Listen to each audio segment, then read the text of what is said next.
John is delighted to see his parents once again, but something is wrong. They don't remember him. Lois insists that she and Superman are just friends, much less married with a child. Mixie finds this amusing, and though John demands that the imp return his parents to normal, he gleefully admits that all of this is way above the imp's level. He simply took advantage of something set up by beings more powerful than him. Besides, Mixie still has a score to settle.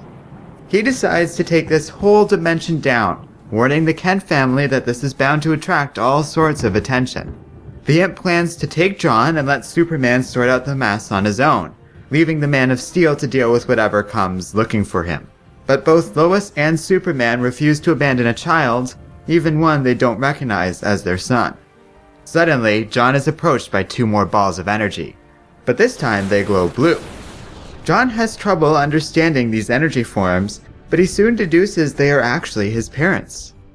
They lend the boy their power, and John is able to blast Mixie away once and for all. As the imp disappears, he gives John one last chance to leave with him, as whatever being comes next looking for them is going to be way worse than Mixie's spittle-lick.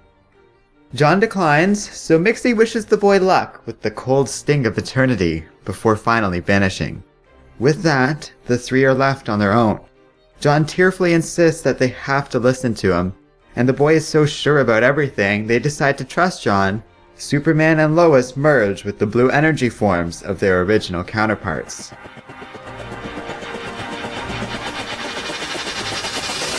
And in that moment, the family does the impossible. They have proven that love can truly conquer all. For them, and those connected to them, two realities have suddenly been united into one. A new existence-wide reality for Superman, born and rebuilt from two timelines, with history old and new, lives rearranged. Memories consistent with both timelines, solidified and locked in to ensure that everything fits together. Superman is back. Lois Lane is back. Everything is going to be fine. The only questions remain are, is it over? Is there more? Is it Superman who will have the final say on this new reality? Or will it be him?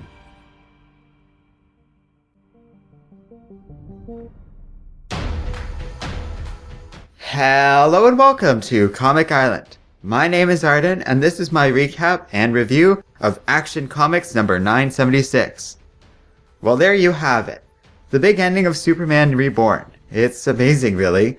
Here we have a comic where what everyone assumed was going to happen did indeed happen, and I still found this issue incredibly interesting and entertaining.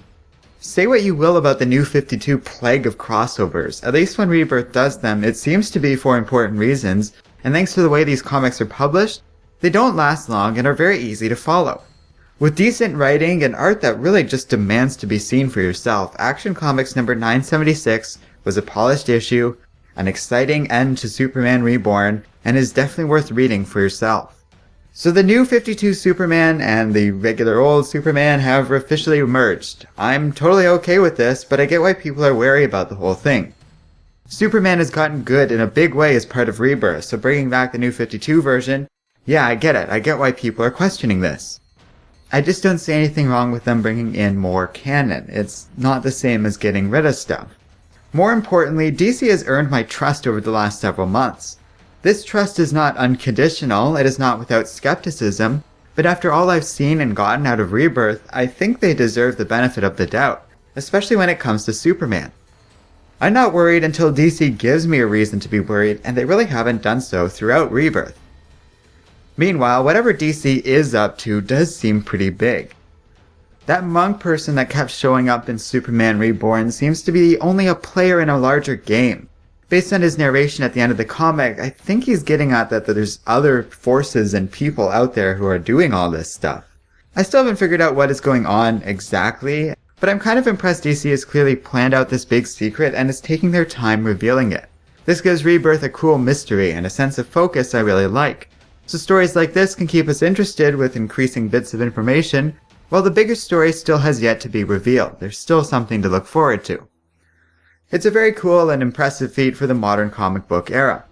Yes, the hints do get a little annoying and constantly appear throughout Action Comics number 976, though this comic is doing enough with its interesting bits and giving us just enough actual information that I'm kind of willing to overlook this for now. They can't keep doing this forever, and sooner or later DC actually has to start following up on things rather than just building it up and giving us hints of what is to come, but for now, they haven't overplayed this hand too much and I'm still willing to wait. So yeah, if you haven't figured it out yet, I do give this comic a recommendation. It was fun, nicely ended the Superman Reborn story, and brought forth a bunch of cool questions concerning the future of DC. As a beat in Superman's story, it is practically vital, with important revelations and a big sense of everything in Clark's world about to change a little bit. Check it out for yourself if you haven't already. Otherwise, thanks for watching this video. Let me know what you think of all this in the comment section below. These reviews of Superman Reborn happen thanks to our patrons, so a big shout out to them for getting me to do this full story because it was really cool and I'm glad I had the time to do so. If you want to say in the comics we review, check out the link in the Patreon page in our video description. Finally, don't forget to like, subscribe, and keep reading comics.